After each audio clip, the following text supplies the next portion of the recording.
Vamos a ir directo a nuestro estudio de la palabra de Dios y vamos a orar, a pedirle al Señor que Él nos enseñe lo que Él tiene para nosotros en esta noche.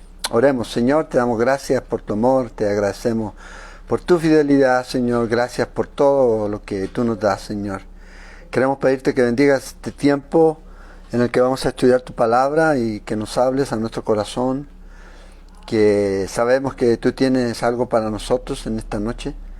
Y te damos gracias, Señor, porque sabemos que siempre está tu bendición sobre nuestras vidas, Padre. Ayúdanos, Señor, a abrir nuestro corazón y sencillamente a estar confiando en ti y a ver qué es lo que nos quieres enseñar a través de este libro de Isaías, Señor. Oramos y ponemos todo este tiempo en tus manos, Padre. En el nombre de Jesús oramos. Amén. Amén. Capítulo 7 de Isaías. Hoy día vamos a estar mirando aquí en el capítulo 7 del libro de Isaías.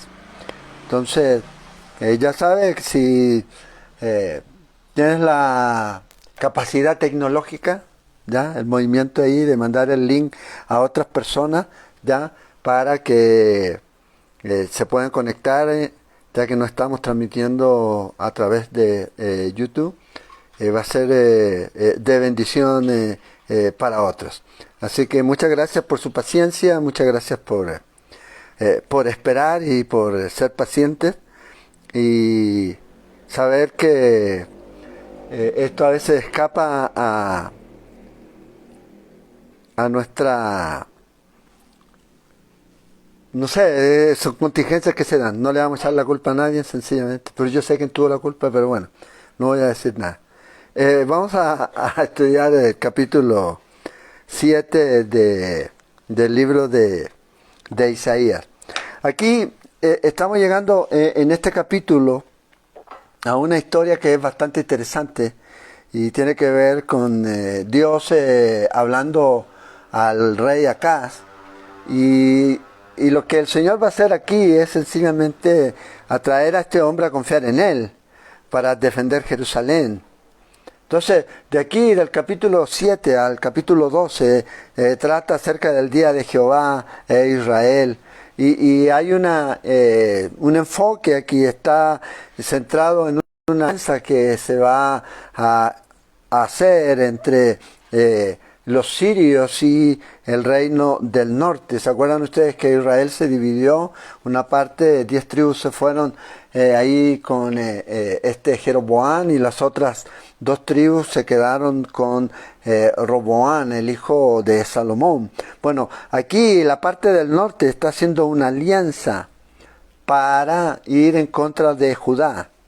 Y Dios obviamente va a usar esto como juicio y va a usar a los asirios, que no son los sirios, sino los asirios, como instrumento de este juicio. Entonces, también en este capítulo 7 hay un tema que es bastante interesante, y es la predicción del nacimiento virginal de Jesucristo, el nacimiento del Emanuel, que es parte de este capítulo. También es importante ver, y cuando estudiamos profecía, es que hay cosas que tenemos que considerar, 2 principios que son importantes. Uno tiene que ver con el hecho de que muchos de estos profetas, cuando estaban escribiendo, ellos sencillamente estaban escribiendo acerca de la exaltación o la glorificación de Cristo, o también la humillación, pero ellos no estaban viendo el periodo que existía entre esos 2 sucesos, sino que solamente a veces los veían como uno solo. Y era obviamente ese periodo de la iglesia. Y cada uno también, en segundo lugar, de estos profetas, ya todo esto brota de una situación que estaba ocurriendo, una situación histórica que va a veces más allá de lo que estaba pasando ahí con ellos, sino que iba hacia el futuro, tanto presente como futuro. Y aquí es lo que vamos a ver en este capítulo 7, es lo que tenemos aquí. Entonces, fíjense, hay una crisis que se está dando en particular aquí en Judá, y es el ataque inminente del reino del norte, o sea, Israel y de Siria. Este es lo que está trayendo a que el pueblo entre en desesperación aquí. Y dentro de esta situación Dios les va a dar a ellos una señal, y esta señal tiene que ver con la venida del Mesías. Entonces fíjese, versículos 1 y 2 hablan de la guerra civil entre Judá e Israel, que estuvo por bastante tiempo. Siempre el reino del norte quiso tomar al reino del sur. Y ahí es donde se producen estas alianzas.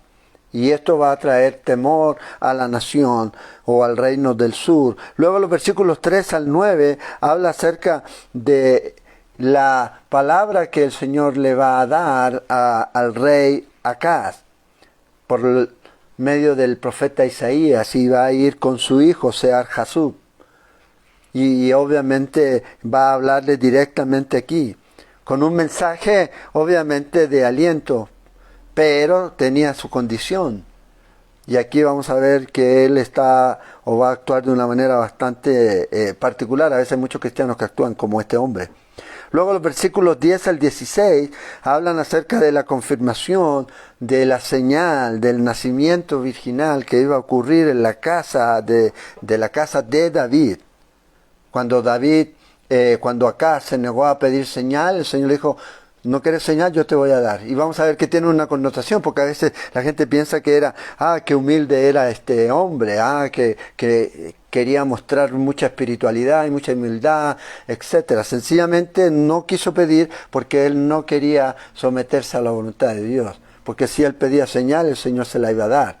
Y eso significaba que él tenía que venir y rendirse a la voluntad de Dios. Y luego del versículo 17 al 25 de este capítulo habla de la invasión que va a ocurrir a la tierra de Judá por parte de Asiria, como fue ya predicha. Entonces, todo lo que nosotros vemos en el Antiguo Testamento nunca debemos olvidarlo. Es para producir en nosotros paciencia, consuelo, esperanza. Son parte de nuestro aprendizaje. Es parte también donde tomamos la amonestación de Dios. Si Dios actuó de esa manera y exige que se actúe de cierta forma, también eso debemos tomarlo para nosotros. El apóstol Pablo le dice a los romanos en el capítulo 15, versículo 4, dice: porque las cosas que se escribieron antes, o sea, el Antiguo Testamento, para nuestra enseñanza se escribieron. O sea, no es solamente, qué bonita historia, no, tenemos que aprender a fin de que por la paciencia y la consolación de las Escrituras tengamos esperanza. Entonces la Escritura está para eso, para producir esperanza, paciencia, consolación. Y todo lo que aconteció, dice Pablo en 1 Corintios 10, 11, es como ejemplo. Y están escritas ahí, dice, para amonestarnos a nosotros, para aquellos que han alcanzado el fin de los siglos aquí. Entonces aquí está este rey Acaz, una imagen perfecta de tantos creyentes en los cuales el Señor llama a confiar en Él. Y lamentablemente ellos siguen tratando de mantener su propia voluntad y hacer todos sus esfuerzos y su confianza en su propia carne. Hombre que intenta parecer espiritual, pero en realidad quiere ser un hombre, hacer su propia voluntad, y quiere no vivir bajo la voluntad revelada de Dios, sino desobediente a la voluntad de Dios. Entonces aparentan, y hoy día igual hay muchos lamentablemente creyentes que son así, aparentan una falsa espiritualidad, pero sencillamente lo que están haciendo es no quieren rendirse a la voluntad de Dios. Entonces Dios ha sido fiel y Dios va a seguir siendo fiel. Aún en los pecados de la nación que Israel cometió en contra de Dios, el Señor siempre envió palabra a su pueblo. Y es lo mismo. Yo creo que cada uno de nosotros tiene que tomar atención en esto. El profeta va a hablar la palabra de Dios. Y hoy día el Señor nos habla a nosotros. Y la palabra de Dios es una bendición. Y si usted está escuchando la palabra de Dios, si está leyendo la palabra de Dios, si está estudiando la palabra de Dios, es una bendición. Pero ¿hasta cuándo? Hasta cuando usted lo rechaza. Cuando usted rechaza la palabra de Dios, Cuando usted se niega a obedecer la voluntad de Dios, a hacer la voluntad de Dios, esa palabra de Dios se transforma más bien en maldición que en bendición. Y esto es lo que va a ocurrir aquí. Recuerde, la palabra de Dios siempre, siempre es verdad. A veces se acaba el tiempo, y cuando se acaba el tiempo, lo que fue bendición se transforma en maldición. Entonces aquí podemos aprender acerca de este hombre. Fíjense, nos dice en el versículo 1, aconteció en los días de Acaz, hijo de Jotán, o sea, este es nieto del rey Usías, de este Acaz, y fue uno de los que trajo idolatría, era uno de los peores reyes que ha tenido Israel. Dice, hijo de Usías, rey de Judá, que Resín, rey de Siria, y Peca, hijo de Ramalías, rey de Israel, o sea, el reino del norte, ya los sirios y el rey del norte se unieron, subieron contra Jerusalén para combatirla, pero no la pudieron tomar. Entonces, Acaz es un personaje bastante interesante, porque es un personaje que comienza a reinar joven, relativamente joven, y solamente va a reinar 16 años. Y durante ese tiempo comenzó a introducir una serie de prácticas a la nación, un rey corrupto. Adoraba a otros dioses, incluso sacrificó a su hijo a Moloch, nos dice Segunda de Reyes, capítulo 16. En Crónicas también nos habla mucho de él, en Segunda de Crónicas, capítulo 28. Y muchos dicen que en realidad lo único bueno que hizo este rey acá fue ser padre de Ezequías. De ahí nada más. Ezequías, vamos a ver que Isaías va a hablar también con él, se convirtió en un buen rey. Entonces, dice aquí que Resín, rey de Siria, y Peca, rey de Israel. Esta es la alianza en estas naciones que se unieron para venir en contra de Israel. Siempre los que se ponen en alianza en contra de Israel, siempre van a tener una consecuencia. Esto está aquí en Segunda de Reyes, el capítulo 16. Esto es más o menos en el año 734 a.C. Ahora fíjense qué interesante. En el año 722, el reino del norte, estos que están siendo aliados ahora con Siria, va a ser llevado deportado por los asirios. Y van a dejar de ser como un reino. El reino del norte ahora está luchando por conquistar aquí. Por conquistar el reino de Judá. Entonces dice aquí que ellos intentaron, pero fracasaron. Pero el libro de Crónicas nos da algunos detalles de lo que produjo en Judá esta guerra, este intento de capturarlos. Fíjense en el capítulo 28 de Segunda de Crónicas, en el versículo 6, dice, versículo 5, por lo cual Jehová su Dios los entregó en manos del rey de los sirios, y los cuales lo derrotaron y tomaron gran número de prisioneros que llevaron a Damasco. Fue también entregado en manos del rey de Israel, el cual lo batió con gran mortandad. O sea, se llevaron cautivos y mataron mucha gente. Porque Peca, hijo de Ramalías, mató en Judá en un día, dice, 120,000 hombres valientes, por cuanto habían dejado a Jehová, el Dios de sus padres. Luego dice en el versículo 8, también los hijos de Israel tomaron cautivos a sus hermanos, a 200,000. Mataron 120,000 y se llevaban 200,000 como esclavos, ¿ya? Mujeres, muchachos y muchachas, de haber tomado de ellos mucho botín que llevaron a Samaria. Ahí es donde se aparece el profeta Obed y le dice que no puede hacer tal mal en contra de sus hermanos, y que los envíe de vuelta, y los envía de vuelta, los lleva hasta Jericó y los entrega. Pero hubo una gran mortandad y también hubo grandes estragos que provocó este conflicto aquí.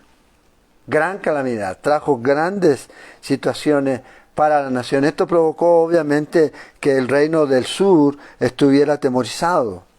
Subieron contra Jerusalén para combatirla, pero no pudieron tomarla. Y la pregunta aquí es, ¿cómo se salvó Acaz de este ataque? Y la razón es porque este hombre entró en una alianza con Tiglat-Pileser, que era el rey de Asiria. Y le pagó para que él atacara allá arriba en el norte, tanto a los sirios como al reino del norte en Israel.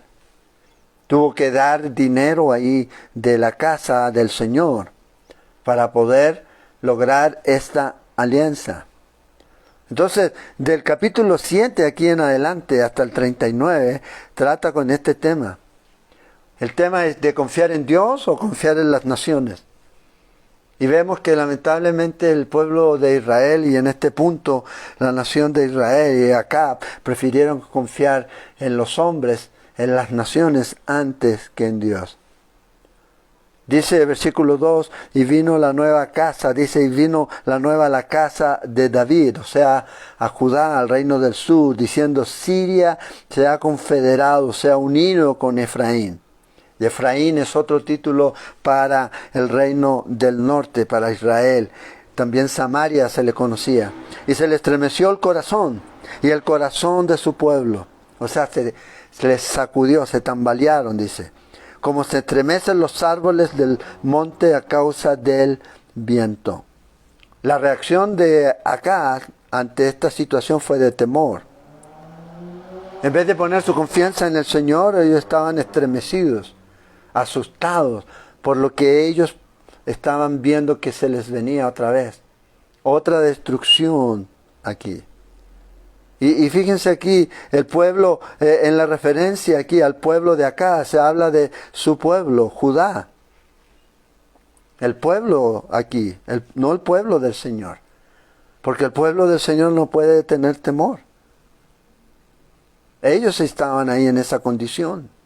Se les estremeció el corazón, dice, de su pueblo. ¿Cuál pueblo? El pueblo que seguía acá. Todos los que no seguían al Señor estaban atemorizados, estremecidos, totalmente inestables en esta situación aquí. ¿Qué hubiera ocurrido si el rey de Judá, acá, se hubiera puesto su confianza en el Señor? Hubieran tenido paz. En medio de toda esta situación, en medio de todo este conflicto aquí. Entonces aquí es donde acá se ha enfrentado a este dilema. Y yo creo que nosotros hoy día nos hemos enfrentado a ese dilema. Confiar en Dios o confiar, como ellos lo hicieron, en los asirios. Que después al final se convirtieron en los peores enemigos de ellos. Y nosotros somos, o confiamos en Dios o confiamos en el mundo. Es el enemigo acérrimo. Y siempre va a ser el enemigo, ¿ya? Acérrimo de la nación, de los creyentes aquí. Entonces, el rey Acab eligió confiar en Asiria. Lamentablemente hoy día hay muchos cristianos que deciden confiar en el mundo, que deciden confiar en sus cuentas en el banco, que deciden confiar en su trabajo, que deciden confiar en muchas cosas, menos en Dios. Menos en Dios. ¿Y cuál va a ser el resultado aquí? Va a ser trágico para la nación. El rey va sencillamente a traer a la nación a un endeudamiento y a un flagelo que va a ser insostenible aquí. Aún así, a pesar de todo esto, Dios tenía un plan y Dios los va a guardar. Asiria sencillamente iba a ser ese elemento que Dios iba a usar, ese herramienta de juicio de Dios hacia la nación para traer destrucción, para poder mostrar que lo necio que puede ser en confiar en el mundo y no confiar en Dios.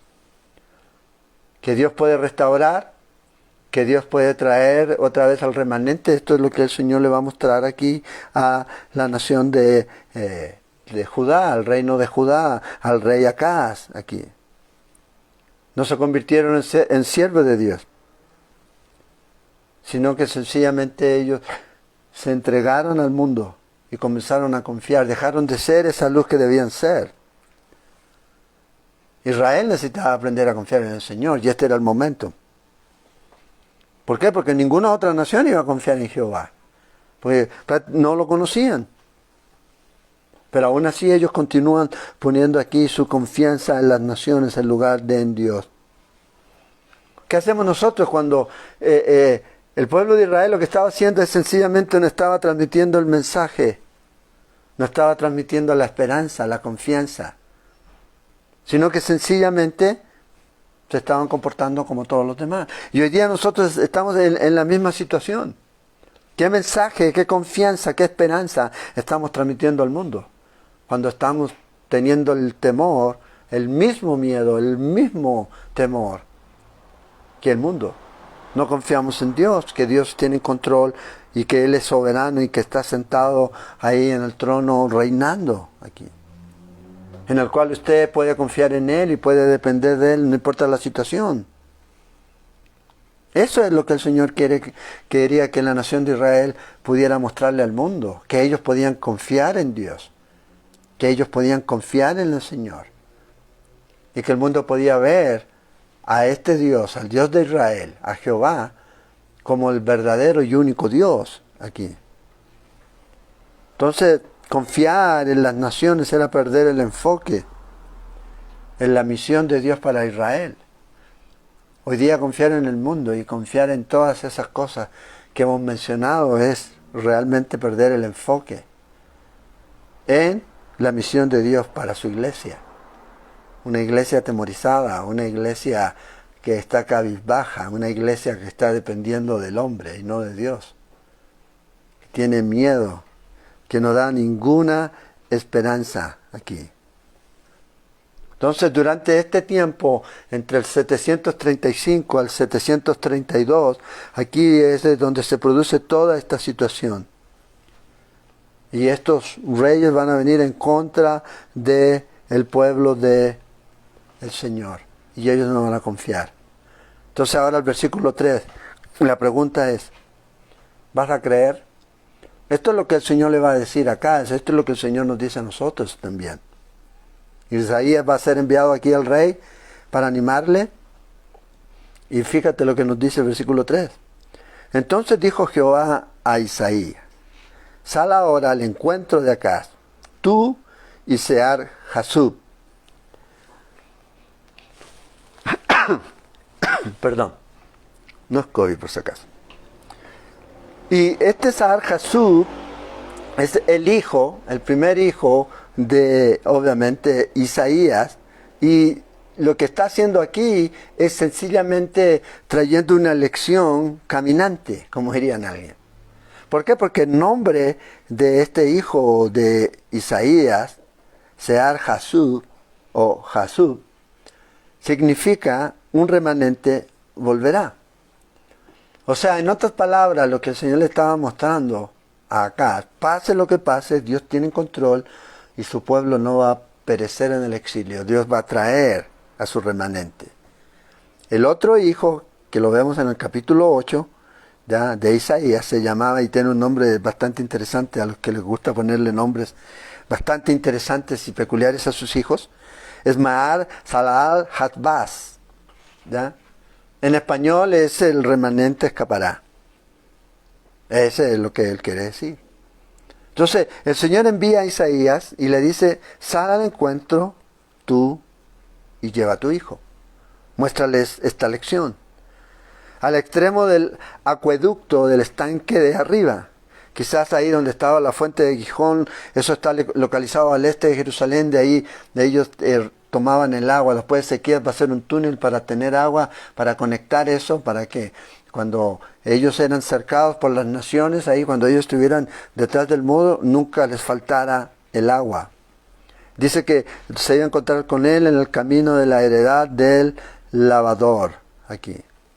Entonces, ¿por qué estos detalles? Porque esto no es, como dicen algunos, esto era una vez. No, esto no era una vez, esto no es un cuento de estos, son personas reales, lugares reales en un tiempo que ocurrieron estas cosas.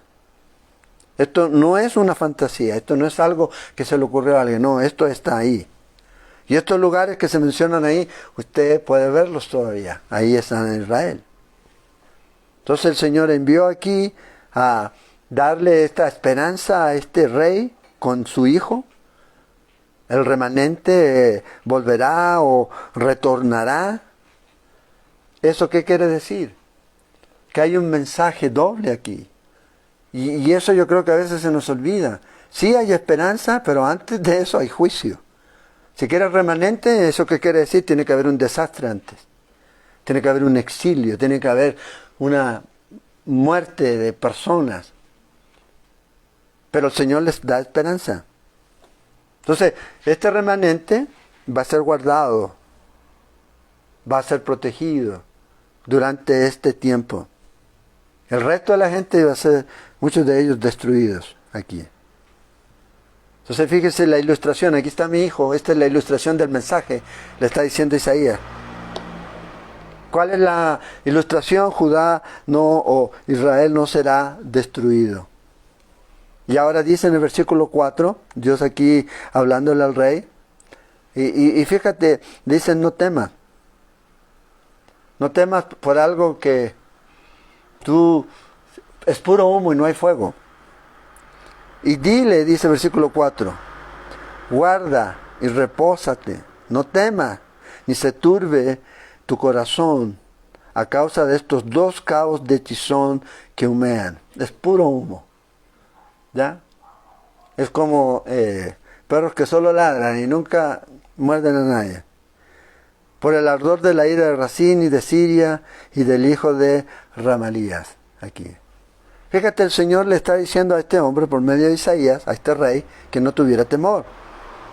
Razón que en realidad para Israel y para Dios estos no eran ninguna amenaza. No importa lo que se vengan en contra de ti, no son amenazas para Dios. Entonces fíjate el mensaje. La primera parte aquí va dirigido a Acaz. Primero, estate alerta, la idea de guarda, estate alerta, pero no tengas miedo. Ten calma. Que no desmaye tu corazón. En otras palabras, para que tú puedas estar alerta, en calma, sin temor y sin un desfallecer en tu corazón, necesitas confiar en Dios y fortalecerte en el Señor y en el poder de su fuerza. Esto es lo que Él debía hacer. Esto es lo que Él debía hacer. Y este es el mensaje para nosotros. A lo mejor estamos viendo las situaciones difíciles, el Señor dice, hey, relax. Analiza, observa, estate alerta, sí, ten calma. Yo estoy contigo aquí. Y dejar a veces de preguntarnos cosas como, ay, pero si Dios me ama, ¿por qué tengo que estar en este desastre? Esto es lo mismo que estaba pasando con Acaz. Bueno, si somos el pueblo de Israel, ¿por qué estamos como estamos en esta situación? ¿Cómo me pides que yo confíe en Dios después de ver lo que hicieron estos cuando vinieron la primera vez aquí? Y aquí es donde a veces tenemos la misma mirada que Isaías, que Acaz tenía, al mensaje que Isaías le está entregando aquí. Está mirando toda esta situación bajo sus propios ojos, con su mirada. Y esto era un desastre. Dice, no, ellos son una amenaza. Pero Dios lo está viendo desde una perspectiva totalmente diferente. Fíjate, Dios le dice, ¿cuál es el miedo que tienes contra el reino del norte, contra Israel y contra los sirios? Estos son solamente esos carbones humeantes, ya no producen nada, no producen fuego. Puro humo, nada de fuego aquí. Y cuando miramos la historia más adelante, sencillamente es lo que ocurre. En otras palabras, lo que el Señor le está diciendo, pronto estos van a morir, estos líderes. Entonces, ¿cuál es el miedo aquí? Dios le revela a estos hombres, acá, por medio de Isaías, que el plan de estos hombres era tratar de destruir. Venían a destruir, infundir temor, a llevarse y tomar el control y poner a un rey ellos mismos. Pero vemos que Dios está en control y no lo va a permitir. Fíjate lo que le dice, ha acordado maligno consejo contra ti el sirio, con Efraín, el reino del norte, y con el hijo de Ramalías, diciendo, vamos contra Judá, y aterricémosle y repartámosla entre nosotros, y pongamos en medio de ella por rey al hijo de Tabel. O sea, lo que ellos estaban planeando era dar un golpe y establecer un nuevo gobierno. Destruir lo que estaba aquí. Ellos querían venir y aterrorizar al pueblo, a poner y un nuevo reino. Y el Señor le dice, yo sé yo sé cuáles son sus planes. Entonces imagínate, si Dios te dice cuáles son los planes del enemigo, entonces Señor, tú vas a hacer algo. Podemos estar confiados en Él. Claro, y vea el plan de Dios. Por tanto, dice el versículo 7, Jehová el Señor dice así, no subsistirá ni será. O sea, no te preocupes. Y es difícil, a veces en esas situaciones. Pero es lo que el Señor les está diciendo. Porque la cabeza de Siria es Damasco y la cabeza de Damasco, Resín. Y dentro de 65 años, Efraín será quebrantado hasta dejar de ser pueblo. Y la cabeza de Efraín es Samaria, y la cabeza de Samaria el hijo de Ramalías. Si vosotros no creyereis, de cierto no permaneceréis. Entonces ve aquí, este es el plan de ellos. Pero Dios dice, nunca van a tener éxito. Los complots, los planes, las confederaciones contra Israel nunca van a tener éxito aquí. 2 años después de esto va a tener una deportación de Israel. En Segunda de Reyes, en capítulo 15, el versículo 29. Van a ser llevados por primera vez. Luego, 20 años después, va a ser llevado otro grupo por otro rey. Segunda de Reyes 17, aquí. Hasta que ya no quede nadie ahí. Van a dejar de ser pueblo. Van a ser mezclados, van a perder completamente. 65 años después de que el profeta está dando la palabra, se va a cumplir todo esto por completo. Pero el Señor les dice, si vosotros no creyereis, no permanecéis, no permaneceréis. Esto es lo que el Señor nos dice. El gran problema de la incredulidad es eso, que a veces la camuflamos nuestra incredulidad con sentido común, con ser personas que estamos viendo con cuidado por el futuro y queremos a veces sencillamente camuflar nuestra incredulidad. No creo que el Señor. Yo tengo que salvarme, yo tengo que tener listo por si se acaba aquí, se acaba allá, si pierdo aquí, si pierdo allá. Entonces aquí está el Señor diciéndole, si estás desconfiando, vas a poner la confianza en otra cosa y no en Dios. O sea, la incredulidad siempre nos lleva a mirar a otra cosa y no a Dios. Nunca nos lleva a mirar a Dios. Siempre estamos dependiendo de esto. Siempre dependemos de un mejor trabajo, siempre dependemos de una mejor salud, siempre mirando y no confiando en Dios. Y no digo que usted no pueda acceder y pueda tener un buen trabajo, y si lo tiene, gloria a Dios. Pero si su confianza está ahí, entonces usted es incrédulo. No le cree a Dios.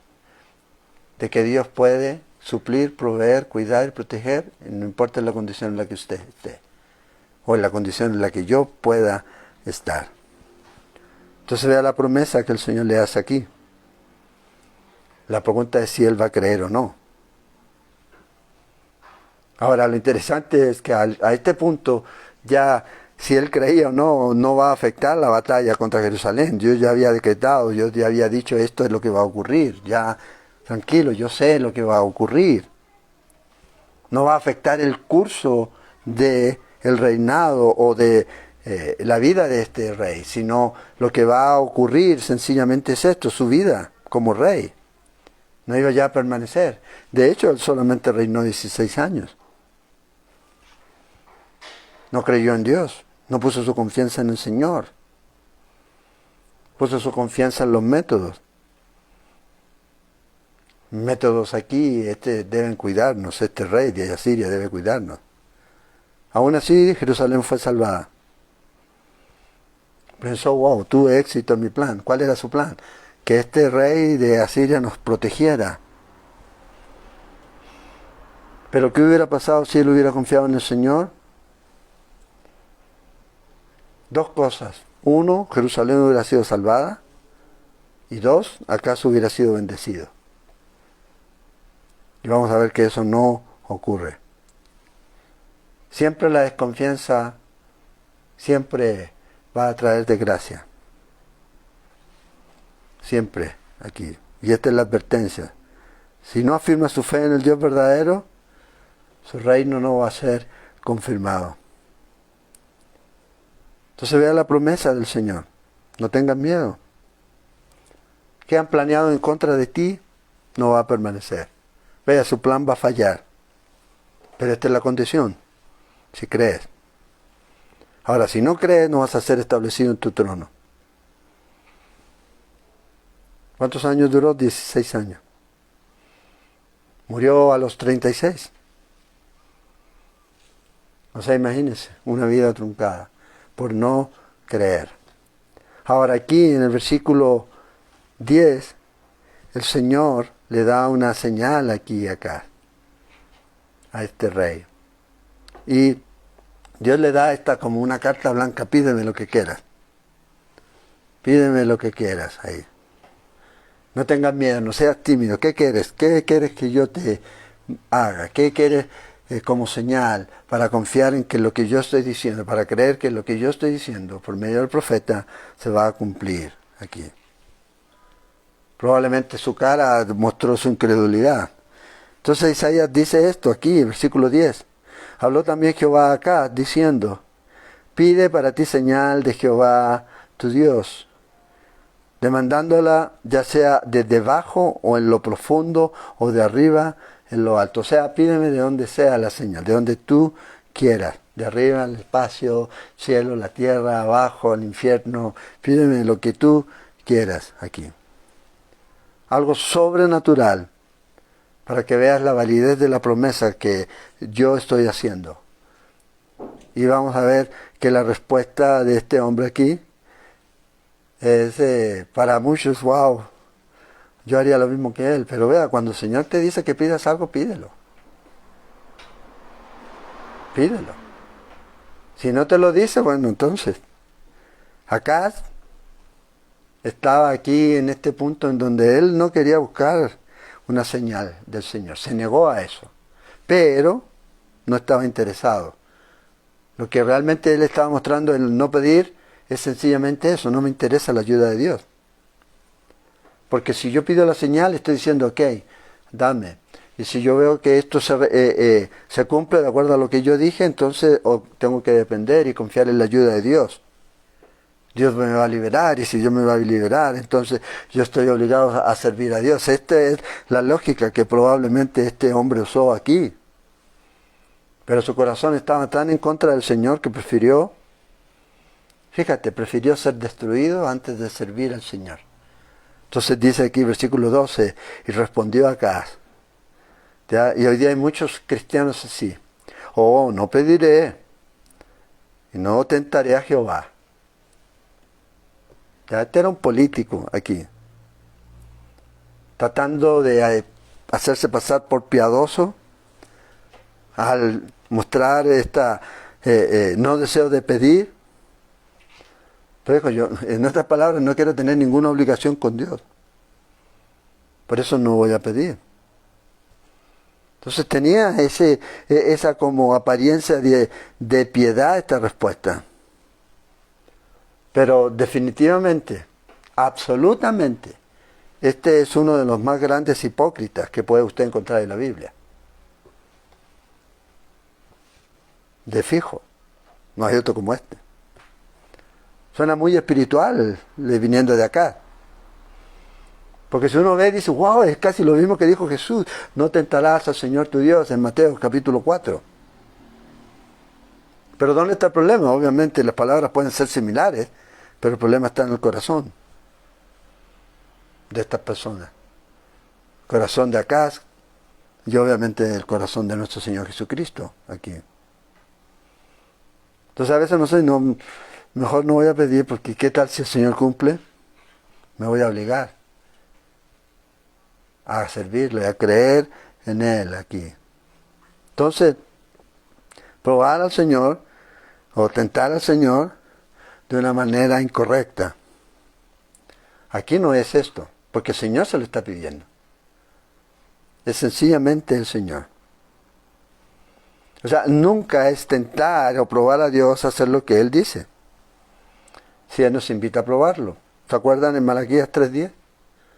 Malaquías 3:10, el Señor invita a Israel a dar, como Él le había ordenado, y probadme ahora en esto. Entonces, cuando el Señor nos invita a hacer algo, no estamos tentando a Dios, sencillamente estamos obedeciendo. Entonces Isaías dice, en realidad no voy a pedir. ¿Ya? Acaz le dice, no voy a pedir. Pero Isaías le dice, mira, ya que no vas a pedir, pero aún así el Señor te va a dar una señal, aunque tú no quieras. Dijo entonces Isaías en el versículo 13, oíd ahora casa de David. Y aquí la referencia a la descendencia de David. Y en referencia, porque obviamente acá se estaba sentado en el trono de David, pero esto va más allá de acá, va a la casa de David, a la descendencia de lo que iba a venir después de este rey. Os es poco el ser molesto a los hombres, sino que también les seáis a mi Dios. Entonces obviamente este no era el Dios de ellos, no era el Dios de Acaz, aquí. Prueba la paciencia de los hombres, pero no quieres probar a Dios. Aquí. Entonces, este es un rey incrédulo. Y va obviamente a haber una consecuencia aquí. Cree no solamente en el mensaje porque te lo está entregando Isaías, pero te voy a poner un fundamento a este mensaje, a lo que va a venir. Y esto es lo que va a ocurrir aquí. A toda la casa de David el Señor les iba a dar este mensaje. Y fíjate en el versículo 14 al 16, el Señor aquí les da a este rey una señal. Pero en realidad es a toda Judá una señal, a pesar de la incredulidad de Acaz. Entonces dice, y esto es uno de los versículos donde hablan de profecías mesiánicas. Y una profecía mesiánica es una colección, y hay más de 100 o más predicciones que hablan acerca de la venida del Mesías, del futuro Mesías a la nación de Israel. Y esta es una de ellas aquí, escrita por múltiples autores, profetas que el Señor usó a lo largo más o menos de un periodo de 1000 años. Entonces aquí está esta profecía, aquí dice, fíjate, por tanto, el Señor mismo dará señal. He aquí la Virgen, no sé cuál versión tienes tú ahí, pero aquí en la mía dice una Virgen, concebirá y dará a luz un hijo, y llamará su nombre Emmanuel. Entonces aquí, nacido el nacimiento del Mesías que iba a venir de una virgen. Tú puedes tomar esto también y comparar con Génesis capítulo 3, versículo 15. Ahora la pregunta aquí es, bueno, ¿qué es lo que esto significa? ¿Cómo nosotros podemos llegar a dar una respuesta a esta situación? Porque hay mucha gente que debate acerca, por eso te dije si la versión que tú tienes ahí dice virgen, porque hay algunos que sencillamente solo ponen una joven y no una virgen, por lo que la palabra en el texto hebreo dice alma, que luego obviamente va a ser transcrita al griego, traducida al griego por la Biblia de los 70, pero va a seguir manteniendo el concepto de virgen. Entonces, la Biblia siempre debe interpretar la Biblia. ¿Por qué? Porque el Espíritu Santo es el autor de la Biblia y obviamente el Espíritu Santo no se va a contradecir. Y donde el Señor nos muestra y nos da respuesta para esta profecía es en el libro de Mateo. Es a través del Espíritu Santo que Mateo usó este pasaje. Fíjense ahí en Mateo, en el capítulo 1, en Mateo, en el verso 18 en adelante. Dios aquí por medio del ángel anunciándole a José. El nacimiento de Jesucristo fue así, estando desposada María, su madre, con José, antes que se juntasen, se halló que había concebido el Espíritu Santo. Y José, su marido, como era justo y no quería infamarla, quiso dejarla secretamente. Y pensando él en esto, he aquí un ángel del Señor le apareció en sueños y le dijo, José, Hijo de David, no temas recibir a María tu mujer, porque en ella hayes engendrado del Espíritu Santo es. Y darás a luz un hijo y llamará su nombre Jesús, porque él salvará a su pueblo de sus pecados. Todo esto aconteció para que se cumpliese lo dicho. Y esta es una de las frases preferidas de Mateo, para que se cumpliese lo dicho por el Señor por medio del profeta, cuando dijo: he aquí una virgen. Aquí el cumplimiento de he aquí una virgen de Isaías 14, el cumplimiento, de acuerdo a lo que nos dice Mateo, inspirado por el Espíritu Santo, es María. Es María. Ahora, si quiere debatir sobre eso, concebirá y dará a luz un hijo, y llamará su nombre Emmanuel, que traducido es Dios con nosotros. Entonces, aquí el Señor mismo se encarga de decir, vea, lo que Isaías dijo se está cumpliendo ahorita. ¿En quién? En María. María es la que va a concebir. ¿Y quién es este Emmanuel? Porque aquí obviamente entonces ya sabemos que la referencia realmente era una mujer virgen, que no tuvo contacto sexual con nadie antes de quedar embarazada, Génesis 3:15 otra vez, que es María aquí. Pero aquí nos dice que el nombre aquí es Emmanuel. Ahora el asunto que es interesante es que el ángel le dice que le debían llamarle Jesús. Emmanuel quiere decir Dios con nosotros. Jesús quiere decir Jehová es salvación. Es la transliteración del nombre Yeshua o Josué. Entonces, ¿qué es lo que nos está diciendo aquí? Jesús nos habla de su misión. ¿Cuál era su misión? Y Emmanuel nos declara lo que Él es. ¿Qué es Él? Dios con nosotros. El Salvador del mundo. No podía ser de otra manera. En Juan, en el Evangelio de Juan, en el capítulo 1, versículo 1 al 3, dice: en el principio era el Verbo, y el Verbo era con Dios, y el Verbo era Dios. Y este era en el principio con Dios, y todas las cosas por Él fueron hechas, y sin Él nada de lo que ha sido hecho fue hecho. Y aquel Verbo fue hecho carne, y habitó entre nosotros, y vimos su gloria, gloria como del unigénito, dice el versículo 14, lleno de gracia y de verdad. Entonces, vemos que este Verbo fue hecho carne. ¿Quién? Emmanuel, Dios con nosotros. De ahí en adelante, Dios morando entre los hombres. Y esto es lo que ellos estaban mirando aquí. Esto es lo que realmente era Jesús. Dios que habita entre los hombres. Yeshua o Jesús, el propósito de su venida, a salvar al mundo de sus pecados. Pero ¿dónde está el detalle? El detalle es que muchos hoy día tratan de negar el nacimiento original de Jesús. Y ahí es donde traducen la palabra virgen, ya que esa alma la traducen como mujer joven. Y la idea de ellos es que Isaías simplemente estaba diciendo que una mujer joven daría a luz, no una virgen. Genosis, el famoso erudito hebreo, es el que salió con eso. Y una de las razones para él era que él no creía en los milagros, en lo sobrenatural.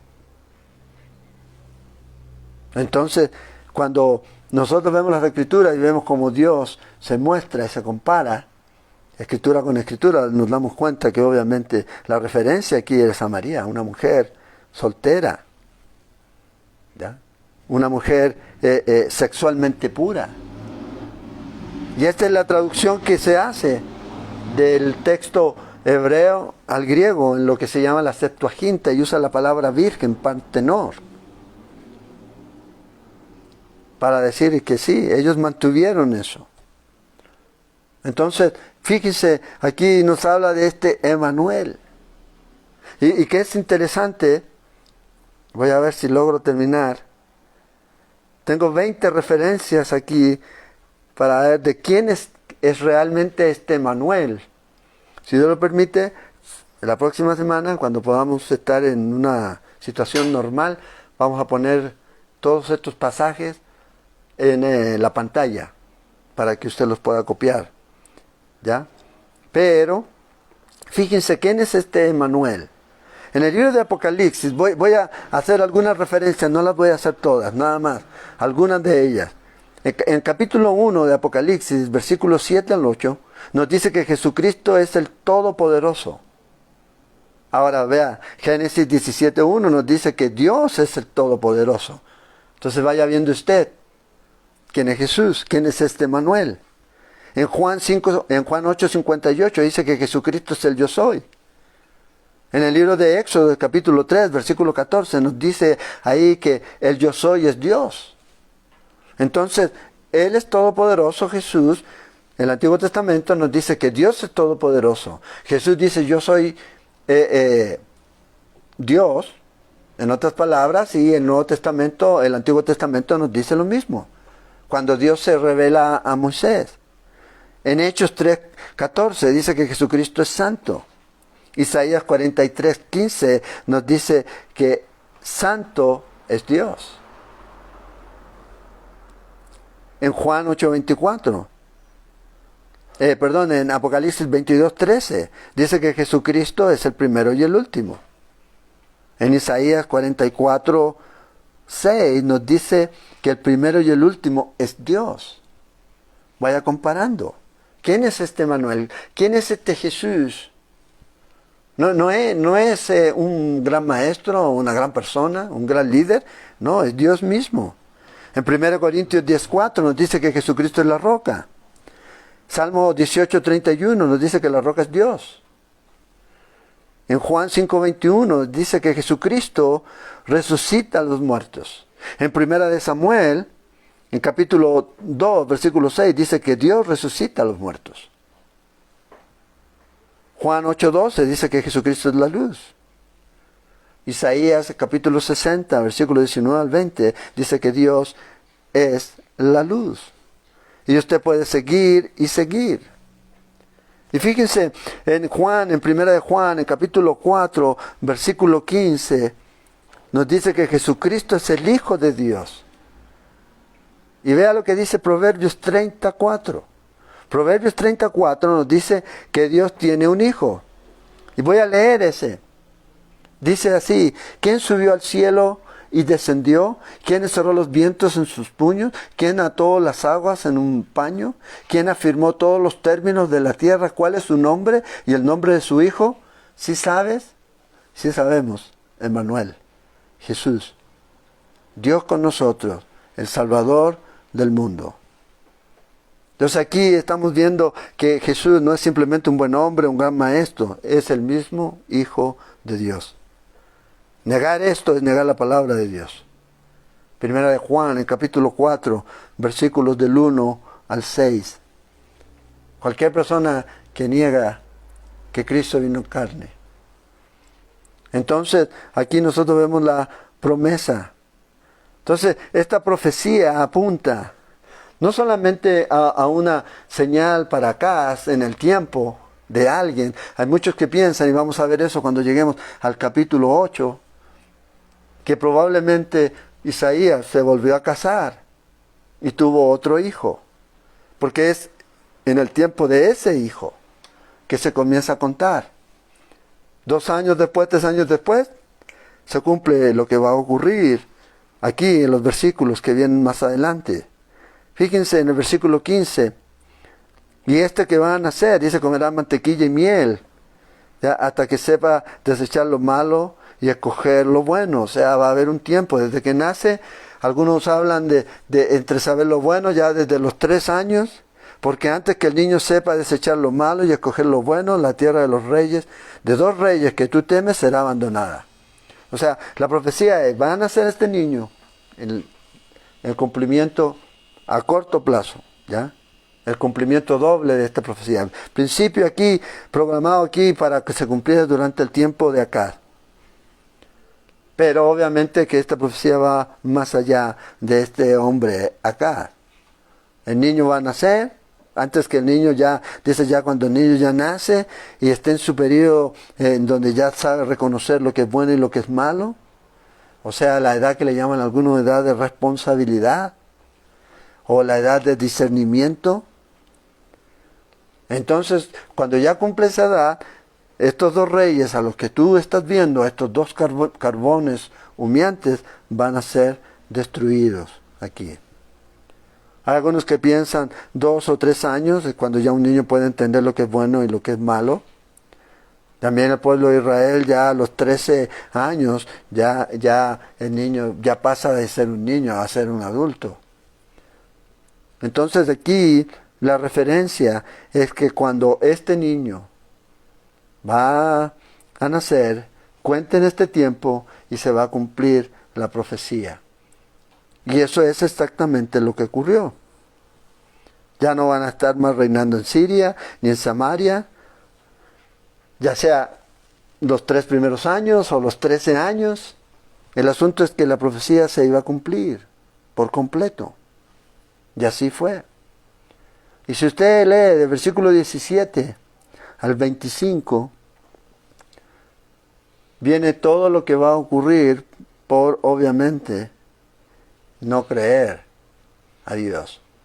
La devastación, la desolación que se promete aquí es increíble. Rechazó Acaz al Señor, y al rechazar al Señor entró en esta alianza con Asiria, y esta decisión que él tomó va a ser de un costo muy, muy alto para la nación de Israel.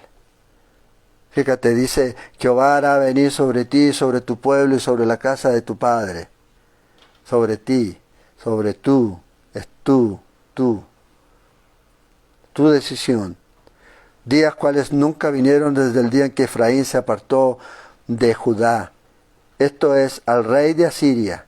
Y acontecerá que aquel día silbará Jehová a la mosca que está en el fin de los ríos de Egipto y a las abejas que están en la tierra de Asiria, y vendrán y acamparán todos en los valles desiertos, y en las cavernas de las piedras, y en todos los zarzales, y en todas las matas. Fíjate aquí el vuelco que hay aquí en este versículo 17.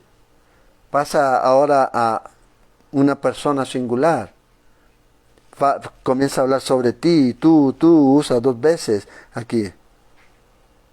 Esto es el cumplimiento de las cosas que Jehová Dios traería en cuanto al rey de Asiria. Malas noticias para acá.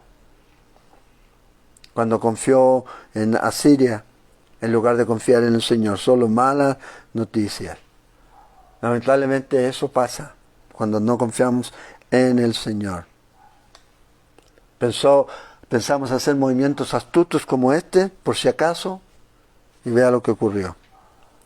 Los mismos asirios iban a tomar control de su tierra aquí. Desde ahí en adelante ellos fueron amenazados. Un gran problema. Gran problema. Versículo 20 describe la devastación. Solo vamos a leerlo. Fíjate, dice, en aquel día el Señor raerá con navaja alquilada. Ellos alquilaron a los asirios y los mismos, esa misma navaja que alquilaron, los va a trasquilar.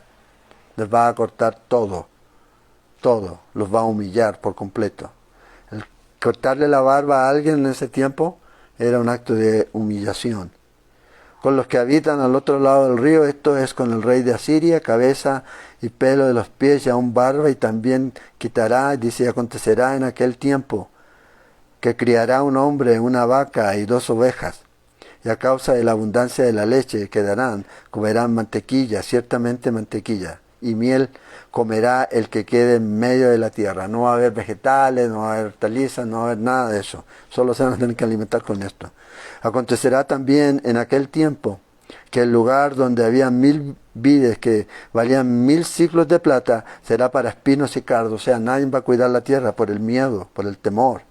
Con saetas y arcos irán allá, porque toda la tierra será espinos y cardos. Y a todos los montes que se cavaban con azada, no llegará allá por el temor de los espinos y de los cardos, sino que serán para pasto de bueyes y para ser hollados de los ganados. O sea, esta invasión en contra de Judá va a destruir completamente. No van a poder cultivar nada. Solamente van a tener que vivir de la mantequilla y la miel. La agricultura iba a ser devastada y solo servirá el pasto, la maleza que va a crecer ahí, ¿ya? Para que coman animales. Fíjate, dice que va a ser por los bueyes y ser hollada por el ganado. Aquí. O sea, recursos totalmente escasos. Nada más. Una tierra que es fértil y productiva se va a convertir ahora en un desierto, árido. Va a haber maleza por montones, pero nadie va a salir a sembrar aquí. La guerra va a traer devastación. Entonces vea, así habló el Señor por medio de su profeta a este hombre que no tenía fe. Y fue el resultado. Entonces la pregunta para nosotros es, ¿vamos a confiar en el Señor o no? El Señor, Él es nuestro ayudador. Emmanuel, Dios con nosotros, Dios está aquí, no nos deja huérfanos. A confiar en sus promesas y sencillamente no a tratar de buscar atajos para lograr a veces llegar a aquello que nosotros creemos que merecemos o que necesitamos tener, sino sencillamente descansar en el Señor y confiar. Él nos ha dado su promesa, nos ha dado su palabra y podemos confiar en Él. ¿Quién puede cuidarnos más que Él? Él. Él sabe todo lo que cualquier persona puede estar tramando en contra de ti, ahorita. Pero el Señor dice, no te preocupes, yo soy tu guardador, yo soy el que te guardo. Él estará con nosotros y nos va a suplir, nos va a proveer lo que necesitamos. Entonces, Acaz es un ejemplo aquí, ¿ya?, de estos hombres que se jactan de espiritualidad, pero en realidad son hipócritas, completos, totales y completos. Confiemos en el Señor y no dudemos. Vamos a orar. Señor, te damos gracias por tu amor, te damos gracias, Señor, por tu palabra.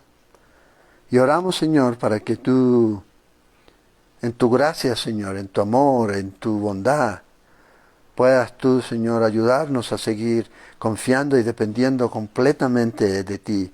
No importa las circunstancias en las que estemos o en las que nos iremos a enfrentar. Tú estás con nosotros, Señor. Tú eres nuestro pastor. Y tú nos guías, Señor. Y tú nos hablas, y tú nos exhortas, tú nos animas, tú nos consuelas, tú nos desafías por tu palabra, Señor. Ayúdanos, Señor, para que podamos tener esa seguridad y esa certeza y esa confianza en ti, Señor, por completo. Para que realmente no temamos, sino que estemos con un corazón firme, establecidos en Cristo, en sus promesas, Señor.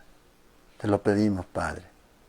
Oramos, Señor, por doña Ligia, para que tú toques su corazón y puedas, Señor, usar a Mayela para compartir de ti, Señor, no solo a ella, sino a muchas otras personas o vecinas, Señor. Oramos, Señor, por aquellos que tienen problemas de salud, para que tú, Señor, los sanes. Trabajo, provee, abre las puertas, Señor, que se necesitan abrir para aquellos que están teniendo problemas, Señor, en conseguir trabajo, Señor. Que seas tú abriendo esas puertas, Señor. Esas entrevistas que fueron dadas, Señor, que tú, Señor, puedas permitir que terminen, Señor, de la mejor manera. Danos confianza, Señor, y gracias por lo que tú nos provees, Padre. Pedimos tu bendición y oramos, Señor. En el nombre de Jesús. Amén. Amén.